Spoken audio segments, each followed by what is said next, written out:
field equations that define the magnetic field, the magnetostatics, are these versions of Maxwell's equations. The equation which shall have a no magnetic pole equation, and Ampere's law. Okay, which written in integral form say that the flux of the magnetic field through any closed surface is 0, and the circulation integral of the magnetic field around the closed contour is related to the enclosed current defined by the right-hand rule. And as we know, the integral form of Ampere's law is the thing to use to find the magnetic field if you have some special symmetry that allows you to essentially factor the magnetic field out of the integral a priori based on symmetry considerations. When we can do that, we do it. If we can't, well, we're SOL. So we have to rely on the more general solution. That general solution follows, firstly, by typically expressing the magnetic field in terms of the vector potential. And because the divergence of B is 0, that implies that that field itself is the curl of some other field. It has no component which is the gradient of a scalar, because otherwise that divergence of that would not be 0 when places where that scalar field where it's not 0. Okay.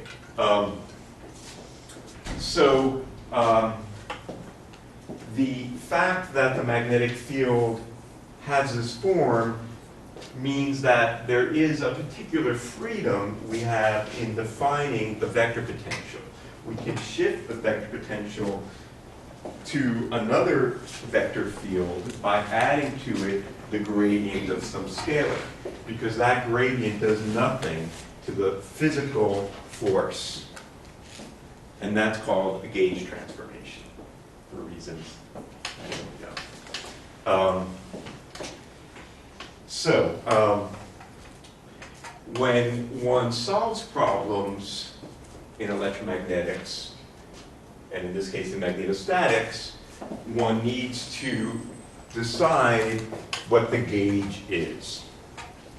And what that means is we need to decide what the divergence of A is. I mean, every vector field is determined by its curl and by its divergence.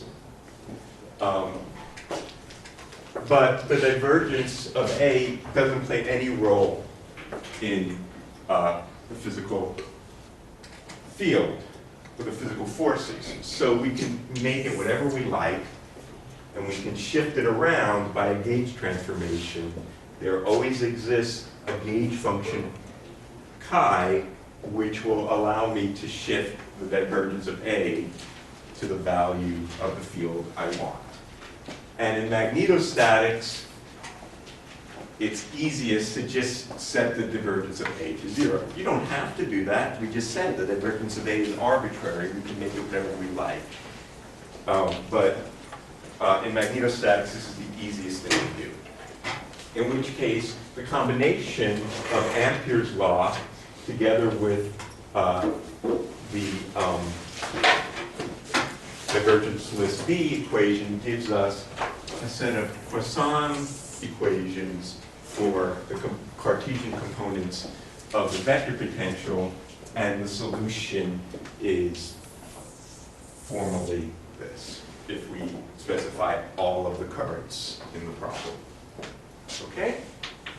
And you're having a lot of fun solving that for even the problem of the wires. Not but it can be done. Okay, so generally speaking, quite often if we have a localized current distribution, we might want to do this explicitly, either analytically or numerically integrating such a expression, but we gain important insight and important approximations under the conditions that we have a localized current distribution, and we're looking at the field far from that localized distribution by making a multipole expansion of this expression. And what we showed is, first of all, there is no monopole contribution. There's no contribution for which the potential falls off like 1 over r. There's no magnetic monopole. The first non-vanishing contribution then can be at most a dipole, magnetic dipole. And the form of the vector potential associated with the magnetic dipole moment is the magnetic dipole vector crossed into r hat over r squared. So the dipole potential falls off like 1 over r squared. Okay? The fields, of course, fall off like 1 over r cubed, just like in the electric case. And the value of the magnetic dipole moment vector is determined by this integral over the current distribution. And for the case that I have a loop of current that lies within a plane, then we showed that this vector is equal to the current times the area enclosed in that loop over C. And the direction of the magnetic dipole moment is normal to that by the right-hand rule. Okay?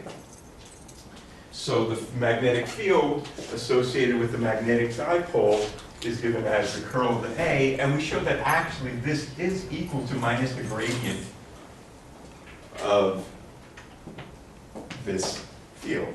How is that? I just said that the magnetic field was not the gradient of a scalar. What the heck does that mean?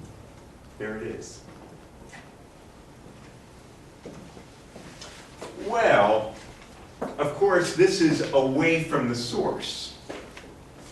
Away from the source, del cross B is 0. We're in regions where J is 0.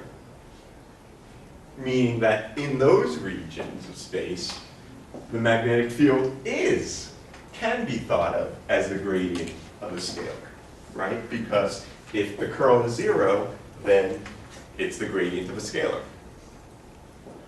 It's got to be a field that's both divergenceless and curlless, but that's fine as long as we're away from the sources. And so quite often when one is solving magnetostatic problems, one writes down what's called a pseudo-potential if you're in regions away from the sources, and solve the problem like you solve electrostatics problems, because those are usually much easier to do.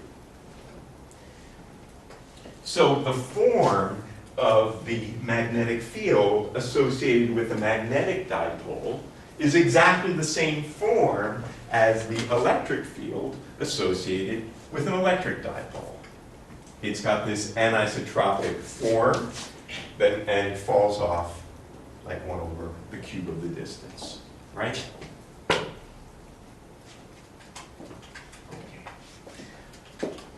Now, one last thing about this that I wanted to mention that we didn't get to last week is if we think about the case of an orbiting charge, as I say, I have some charge Q moving in some orbit, some velocity V, then, well, the current density associated with that point charge is what?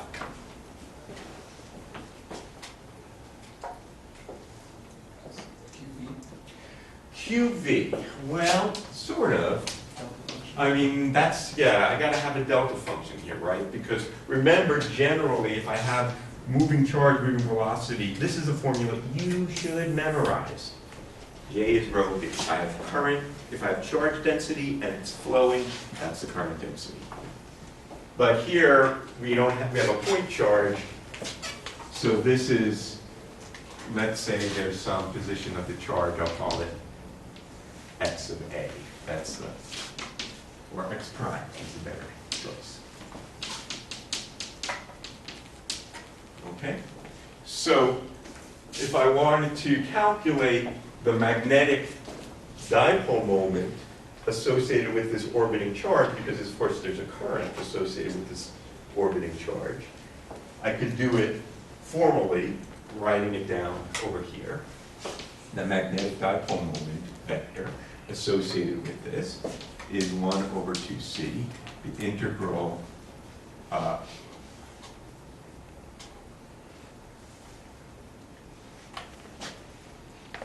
d cubed. Oh, I don't like that. Sure, let me call it like that. My original. This is going to get confusing. What was the w variable? So that's the position of the charge. Okay, so I'm integrating over the source. J r cross jx cross into qv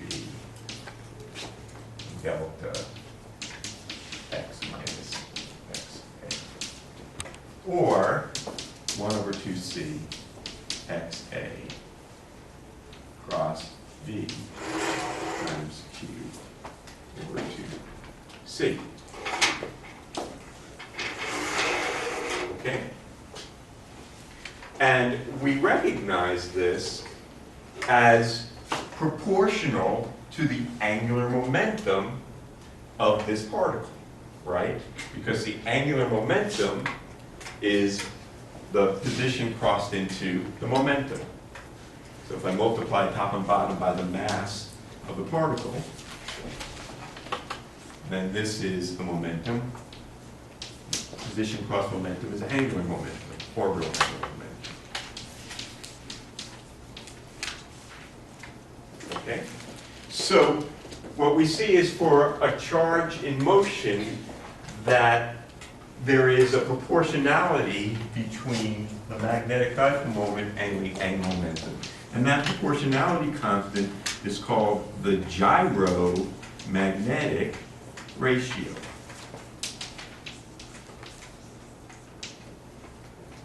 Okay? And what you show is that this, in fact, do we have this for homework yet? I don't think maybe we haven't yet. Oh, we did. Yeah. That this is true regardless, as long as it's not just about a point charge. Any charge distribution which has angular momentum has a magnetic dipole moment associated with it, and there's a gyromagnetic ratio which is given by the charge to mass ratio. And in fact, it is here where you know in quantum mechanics where we often call the magnetic dipole moment mu rather than m, that for a spin, the magnetic dipole moment is minus the charge of the electron times the mass of the electron over c. So it's off by a factor of 2, which is to say that the intrinsic dipole moment, say the electron, is not arising from the orbit of the particle. Because if it was, this would be the magnetic dipole moment. This is one of the clues that spin is not spinning electrons. It's an intrinsic angular momentum. It's something that's somehow intrinsic, like, attached to the electron's body that's different than the electron spinning around.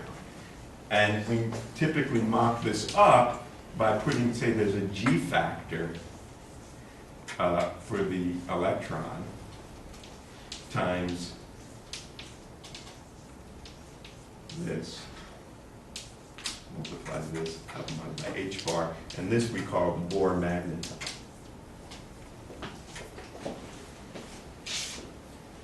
Okay. So there's classical electrodynamics buried underneath all that stuff about spin that you kind of memorized, but you forgot what the hell the G factor meant. All right. Very good. So, now, one thing we want to look at in the same way that we did, or at least analogously to how we did in the context of electrostatics, we want to look at a multiple expansion for the forces and energies of a external magnetic field on the charge distribution.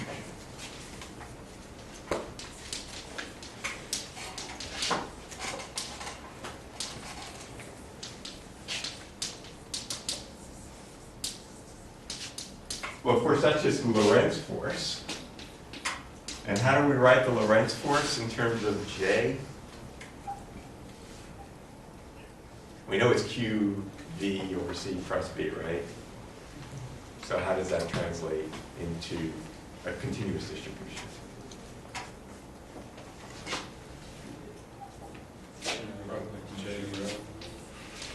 So we have the integral over the charge distribution, the current distribution. So this would be my dQV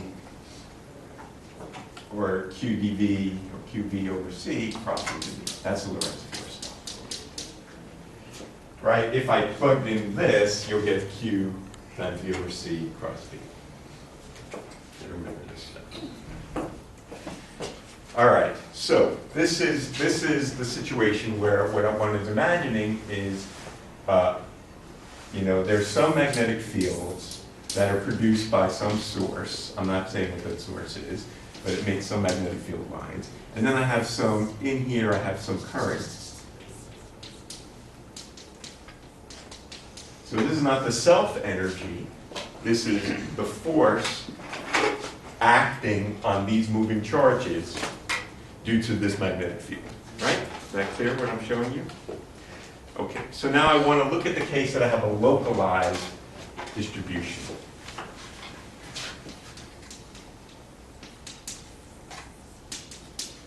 In that case, then I can do a Taylor series expansion of the magnetic field near the origin, assuming that the magnetic field is not varying that rapidly over the extent of this localized charge distribution. So my magnetic field as a function of x, well, it's approximated firstly by a constant, that's the lowest order, plus the first order Taylor series expansion, et cetera, et cetera. Okay? So that's just the first order Taylor series expansion of the magnetic field around this point, center of the distribution. Okay? So with that, what we see is that the force is approximately equal to 1 over C d cubed x, J of x cross into the magnetic field at 0, plus 1 over C d cubed x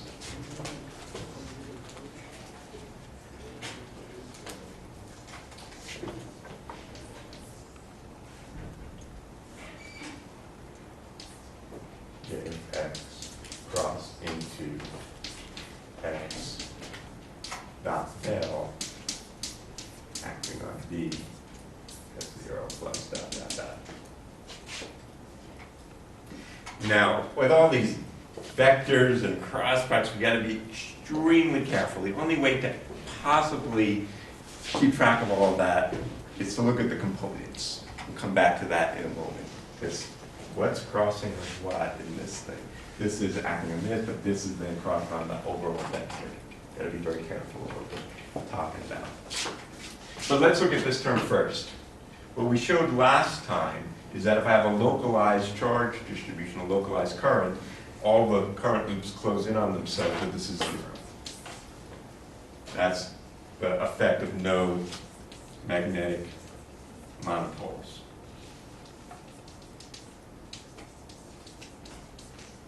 Arising from current.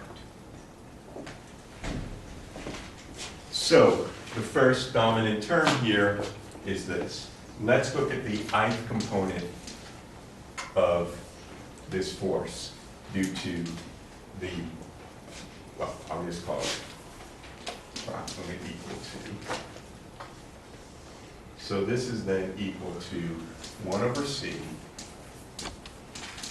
epsilon I j k j I, or j, sorry, j j, function of x. Now dk of x. Is that clear how I chose the indices? The cross product is between this vector and this vector. So you have epsilon I j k, the jth component of the first vector, jth component of the second vector. Okay? And this then is a xl partial L. Gotta use a new dummy. All right? And then this gets evaluated at the end of the day at 0, once we've taken the derivative. Okay. So, what do I got here? I have epsilon I j k. I have 1 over c. I got p cubed x. jj xl partial L of the evaluated here. Now this we looked at last time, and in fact we said that the only thing that contributed was the antisymmetric piece of this.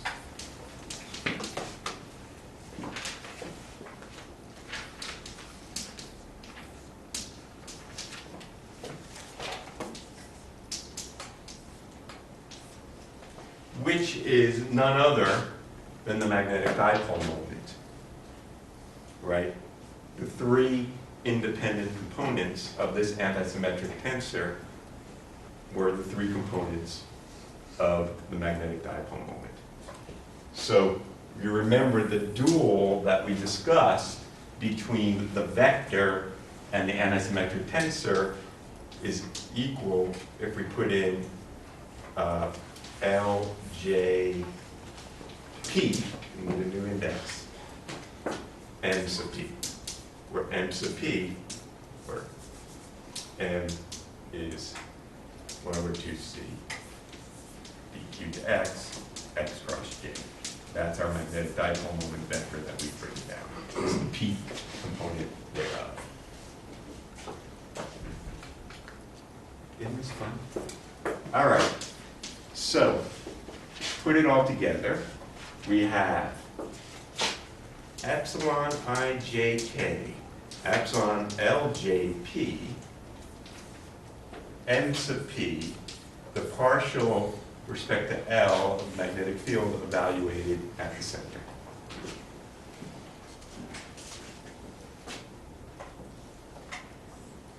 So now we got to remember the famous contraction of two relativities. Usually this is written, you contract on, you have epsilon ijk, epsilon klm, but this is in kind of the wrong order. So let me do one of my famous asides. We're all famous now. Let's rearrange the indices, make a negative sign, but another negative sign, and that's okay. And write it as, so epsilon ijk epsilon ljp is equal to epsilon ikj epsilon jlp. So famous, fall over backwards doing it. All right, so now we sum over j, it's a repeated index, and this is equal to delta IL delta KP, IL KP, yeah, minus delta IP delta KL. So put that back in to our expression for the force. And what we find is that this is approximately equal to delta IL, delta KP, minus delta IP, delta KL, MP, partial with respect to L, the magnetic fields. One of its components got lost, the K component, evaluated at the origin, or the center of the joint. Okay, so that is equal to, we sum over L, and that gives us I, we sum, so we have MP, P is equal to K, L is equal to I, or we have P is equal to I, L is equal to K.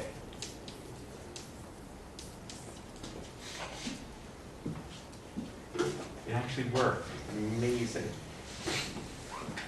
What is this? 0. Why? This is the divergence. Excellent. This is del dot B, which is 0. And goodbye. Nice to know you. So, what we get is that the force to lowest non-vanishing order, assuming the magnetic dipole moment is non-zero, well, this is a constant. It can come inside this, and we get partial I, NK, dk, evaluated at the origin, which is equal to, or this is the I component.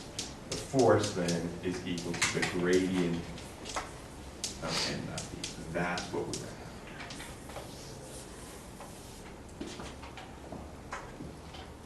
to have.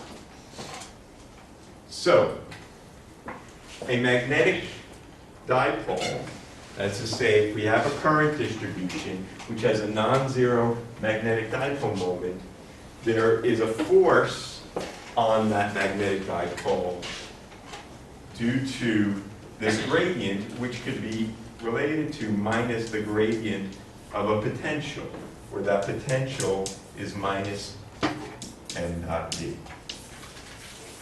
Of course, we are familiar with that when we, in our studies and thinking about, for example, the Zeeman effect in the hydrogen atom, and we write down the Hamiltonian associated with that, we write it as minus mu dot b, right? That's what this says, is that the lowest energy configuration is when the magnetic dipole moment is, assuming it's a positive vector, is aligned with B. And if it's not aligned, well, there's going to be a torque, right? There'll be Larmor precession of the like a gyroscope, which if I try to align a gyroscope with gravity, it precesses. That's the same dynamics that happens here. Okay? All right. Any questions about any of that?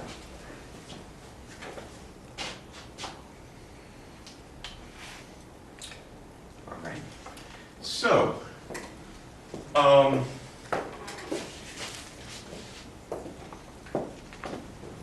that's magnetostatics. And I need my notes.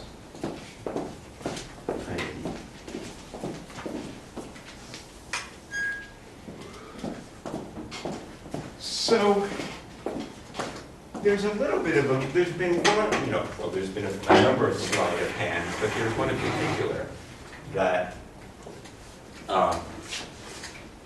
you can point to. If we thought about, electrostatics, what we said was that if we had some kind of conductor,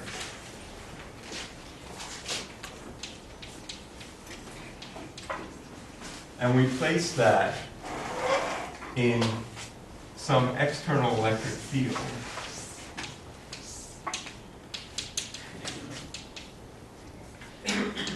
now what would happen is the charges would adjust themselves in such a way that all of the charges reside on the surface, effectively canceling the combination of these surface charges together with the external charge would make the electric field zero inside the bulk of the conductor. It would have to do that, otherwise the electrons would move. And they keep doing that until they can't move no more. Okay? Now, something is different going on when we had our magnetostatic case.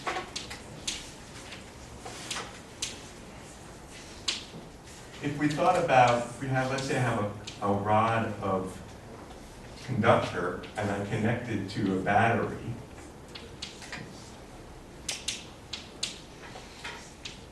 we have current flowing.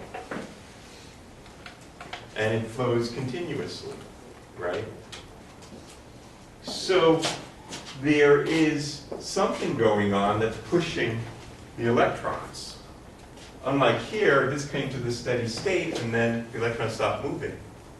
Here the electrons are still moving. So there's something that's pushing them. There is some force on electrons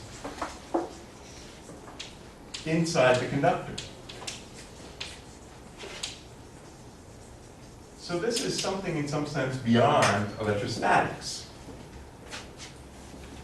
Because in electrostatics, the electric field is zero inside the conductor. Well, what one finds in this kind of situation is that there's a phenomenological relationship.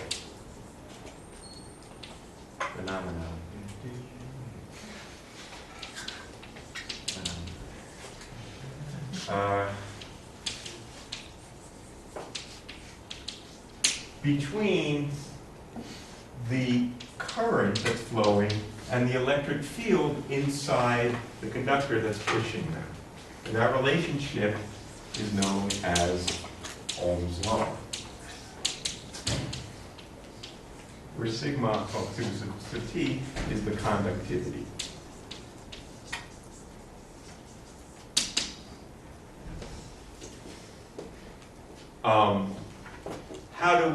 How do we get this? Well, firstly, the current density we said was rho v. In this case, there are many charge carriers. We know them as holes because of stupid Benjamin Franklin. We got to have the positive charges moving that way, even if it's the electrons moving the other way. Thank you, founding fathers.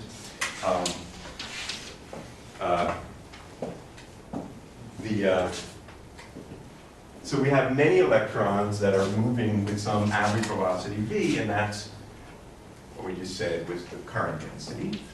And that is the charge per unit carrier here, let's call it E, times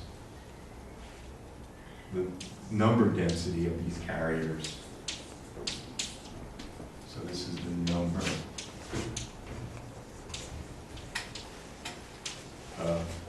plus E carriers per unit volume.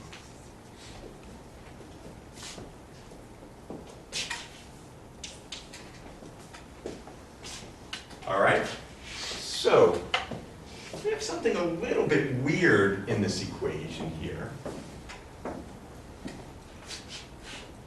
Remember, the force on the charge is proportional to the electric field. But we're saying that the current, we're saying that force is something like force equals something V. I thought force equals MA. How could force equal something V? Well, that's because what's going on in this situation is, I mean, if there were a constant force and that was the only thing, we know the charge will accelerate. And they would not move with a constant velocity, right? The velocity would keep increasing. That's called acceleration. But the fact that this is moving with a steady current is because the energy that's being pumped into the system is simultaneously being dissipated because there is resistance. It's futile, but there is. So, this expression, this phenomenological expression, is coming from some microscopic physics of the condensed matter system, the solid state system, perhaps. And one way we can simply model that, a very simple model of that, is by the so-called Droog model, in which case we think about the charges in the conductor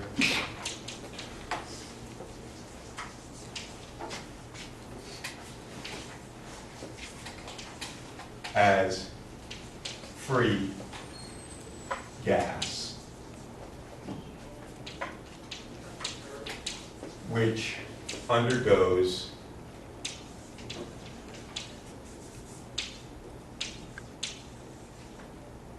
collisions. That's really the electrons that are moving, but I'll just think about them as the holes because I don't want to have negative signs floating around. So the point is that there are some defects randomly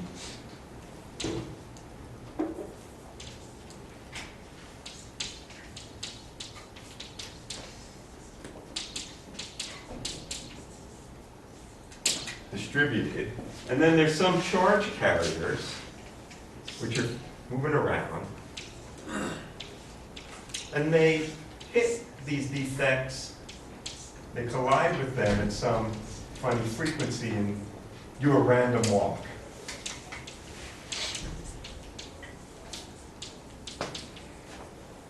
And there's some, depending upon the how the density of these defects in some sense, there's a frequency of collisions. Okay? Now, because this thing has a force applied to it, if there was no force to it, it would just undergo a random walk and it would just diffuse. But because there is a force acting on it, there will be what we call a drift velocity. That on average, even though these guys are just knocking around on the defects, the force will cause the whole thing to drift along at some velocity. So we could see that by just looking at a simple dynamical equation, which is the Droog model.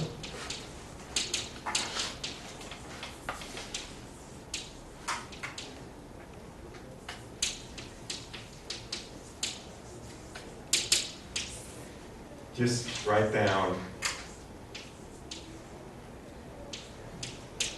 the acceleration is the force, and then there's drag, and that drag is happening proportional to the velocity on average. So this is just the drag force due to these collisions. So we can then rewrite this, divide by the mass, multiply by the density of carriers and the charge,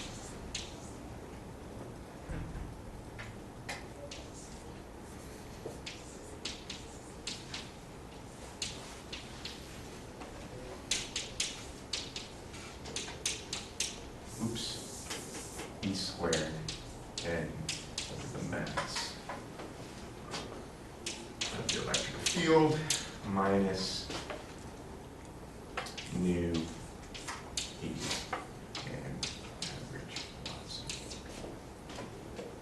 potential over the ensemble. Okay? So, what we have here is an equation which can be rewritten as the rate of change of the current density moving through this conductor is equal to something which is called the plasma frequency squared divided by 4 pi, which I can find in a moment, minus nu times g, where omega p squared is 4 pi e squared m sub e over the mass of the electron. It's known as the plasma frequency, in this case squared. Everyone's seen the plasma frequency before? If you like, make it 4 pi 1 over epsilon naught, and it's maybe something that looks familiar. The plasma frequency comes in thinking about the natural oscillations of a charged gas, a plasma, which has, if you have positive and negative ions and you displace them out the mother, they will oscillate at the plasma frequency. So, this equation is called the generalized Ohm's law.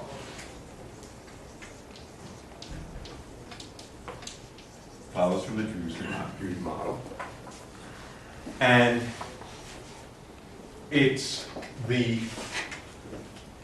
expression that would give us generally the conductivity when we have not only have DC potentials, but AC potentials. So generally, when we'll talk about this later in the semester, we'll have J as a function of omega is sigma as a function of omega, depending upon the rate at which you're oscillating your fields.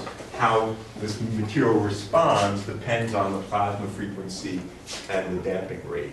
And so there'll be a different response function depending on that frequency. So generally, there is a frequency dependence to the conductivity. Right now, we're just talking about this quasi-static case where we have a DC field. So for the static case, J is independent of time. In which case we get a relationship here that says J is equal to omega squared over 4 pi the collision rate times V, which is the Ohm's law, where this is the conductivity.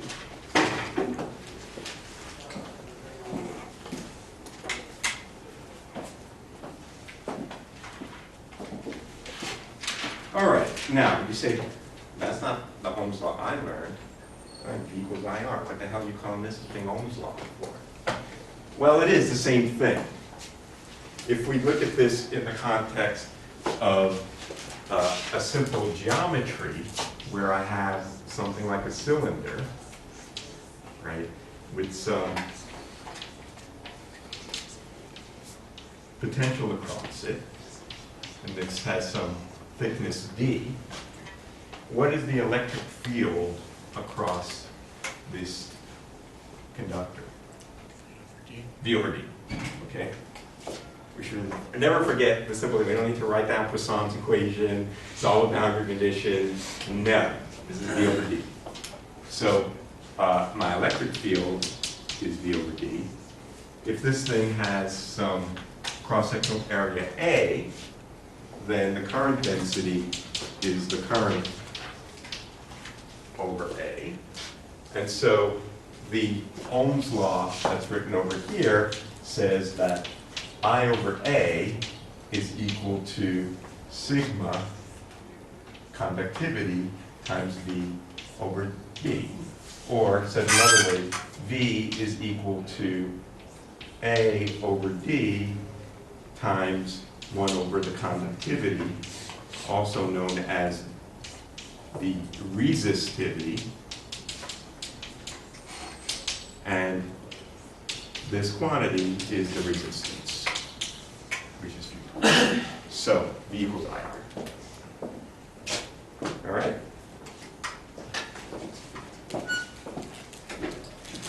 All right. Now, because we have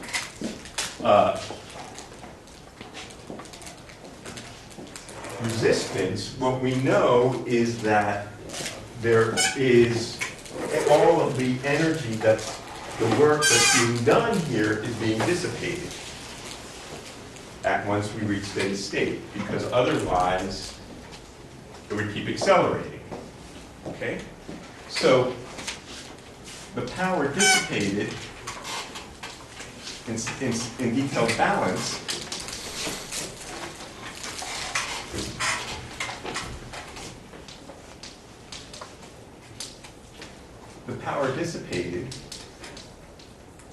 is equal to the rate at which work is done by the fields on the charges flowing.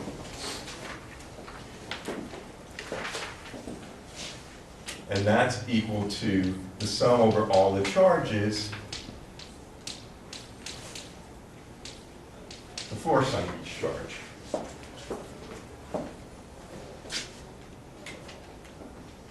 E dot F is the power, or the rate at which work is done by those forces on the moving charges. And the force is just Lorentz force.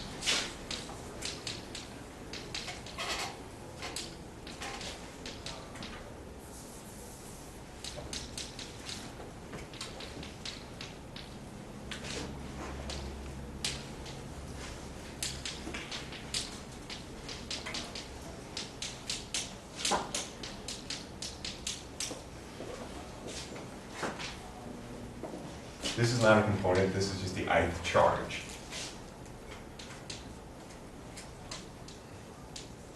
This is the label that I'm just putting for the ith charge. So the magnetic fields are doing no work. It's only the electric fields, because the Lorentz force is perpendicular to the velocity. So this then is equal to sum over I, Qi, VI dotted into E at the position of the charge, or if I write it in terms of an integral, J dot E.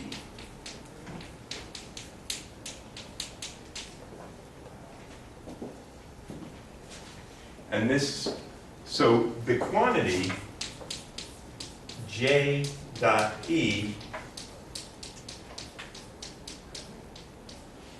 is equal to the rate at which fields do work on charges per unit volume.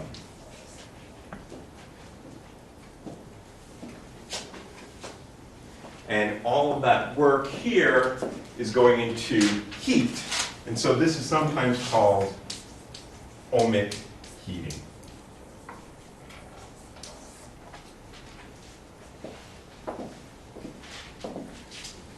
Okay, but what the heck is doing this work? The work done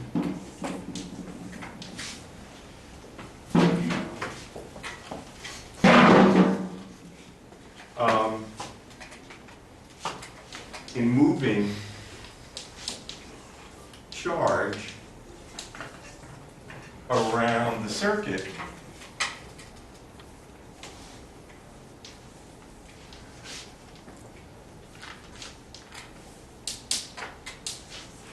well, that's just by definition that, right? Work is the force applied through a distance around the closed circuit.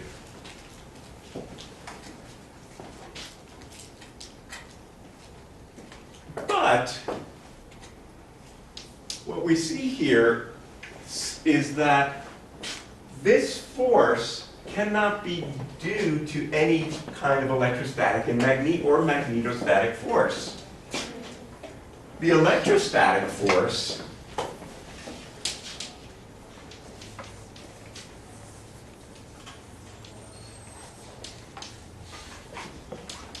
we know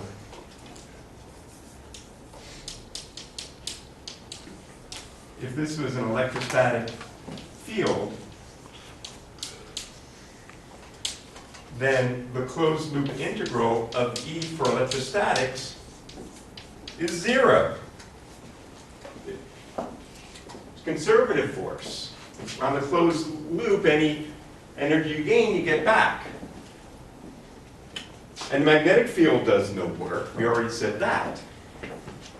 So there's got to be something else going on. There's life beyond electrostatics and magnetostatics.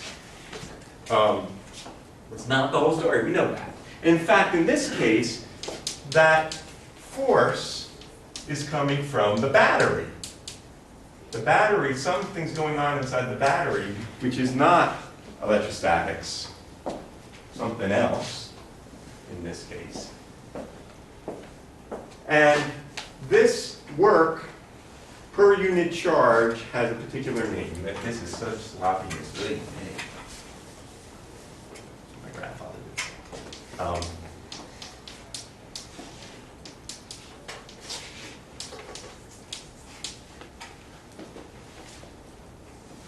This work per unit charge of whatever the charge carrier is given a name. Also known as the EMF. Now, oomph is also known as the electromotive force, but it's not a force, it's a force per unit charge, so I don't know why it's called electromagnetic. It's got units of the potential, right? But we're stuck with oomph.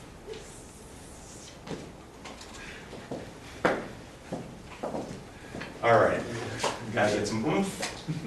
So let's think about it.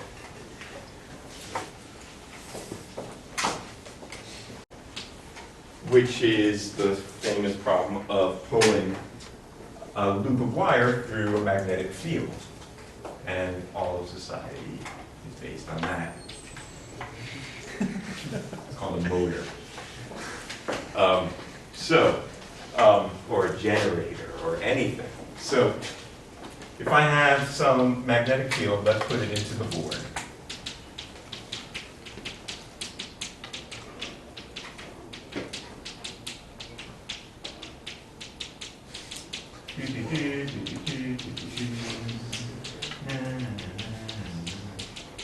All right, there it is, uniform. Magnetic fields into the board, and I have a loop. It's uniform in this region of space, and 0 outside.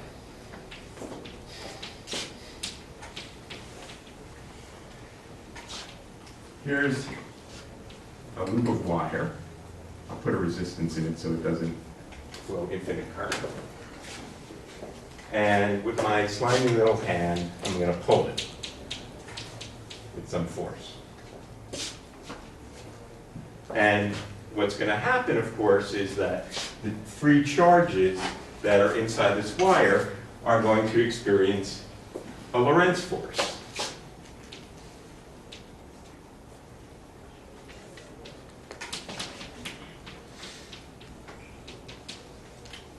Which is equal to, if I'm pulling this with a constant velocity,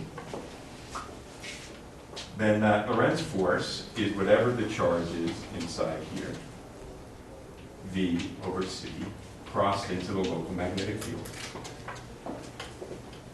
Okay? And in this case, V is perpendicular to B, so the magnitude of this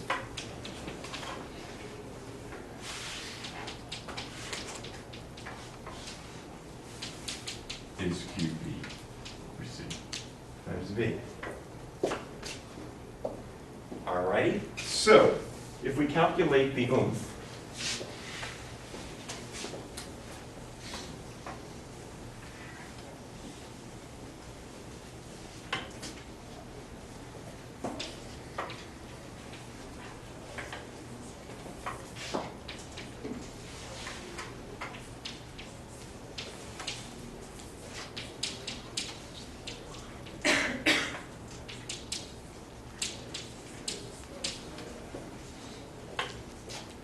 then this is equal to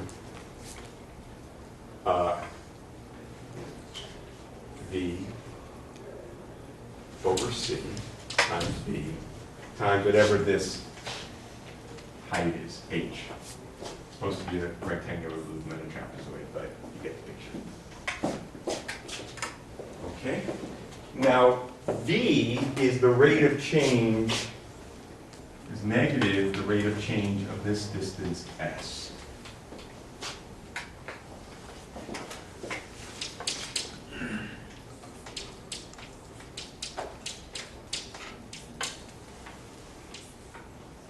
And S times H, B is constant, so I can put it inside here, is the area, instantaneous area that the loop sees. And so we recognize this, if we can, through all the messy, non-perfectly erased blackboard. VSH is the instantaneous flux through the loop of the magnetic field.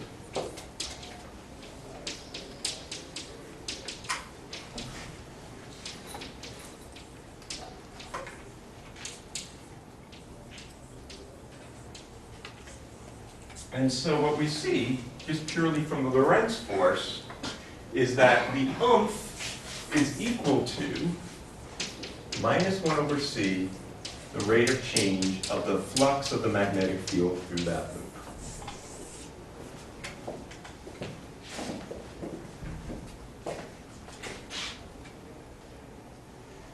The motional EMF.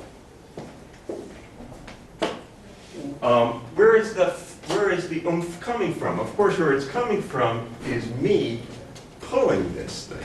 And in fact, as I set up current, there's going to be a back action force that's going to react backwards against that current, right? And in order to keep this moving with a constant velocity, I have to keep applying force. All right. Now, finally, this example that I just sketched out here, as you've all seen from elementary studies, is easily generalized for an arbitrary loop moving through a fixed but inhomogeneous magnetic field. So more generally, I'll just do this and then we'll conclude. Pick it up later.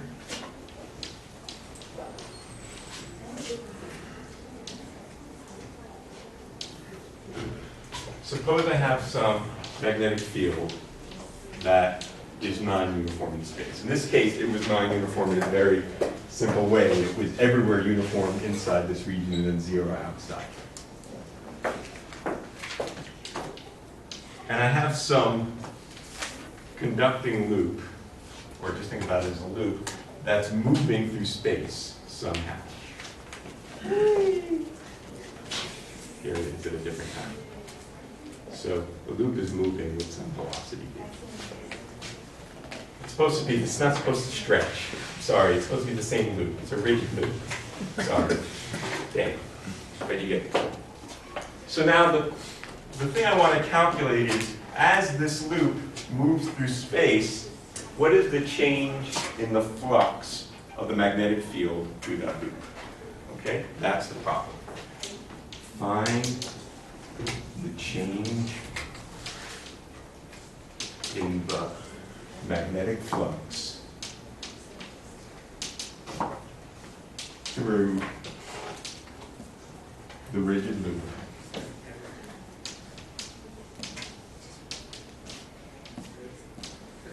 that moves with velocity v. So the way to do that is if I look at this, now let me try to draw this a little bit better. This is really kind of the same. That this, in the two different times, this loop sweeps out this little volume, right? Where the ribbon here is v dt. That's the size of that ribbon as it moves. So there is a volume that is enclosed by this surface, where the bottom surface was related to the original loop. The surface up here is what the loop spans at the later time.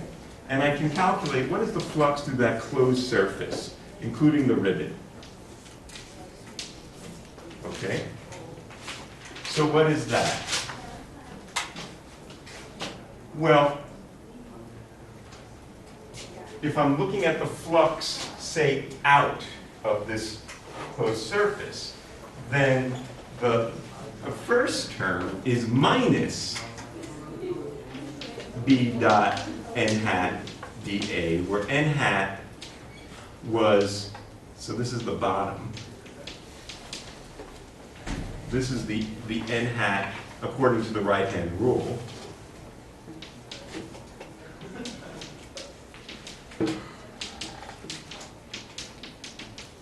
So if I have to make an orientation for my dl.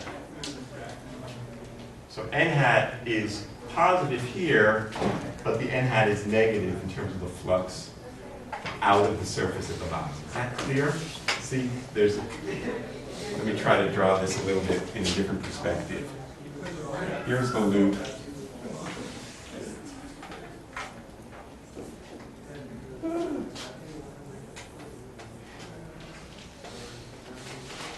Ah, God, it's terrible. Really good.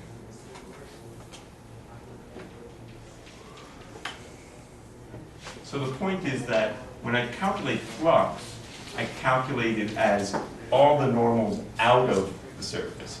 But I want to think about it as the two loops, thinking about it with the same right-hand rule. I want to say the flux of the bottom at this time and the flux of the top at that time. Then this flux that I'm calculating for the bottom part is negative. Plus the ribbon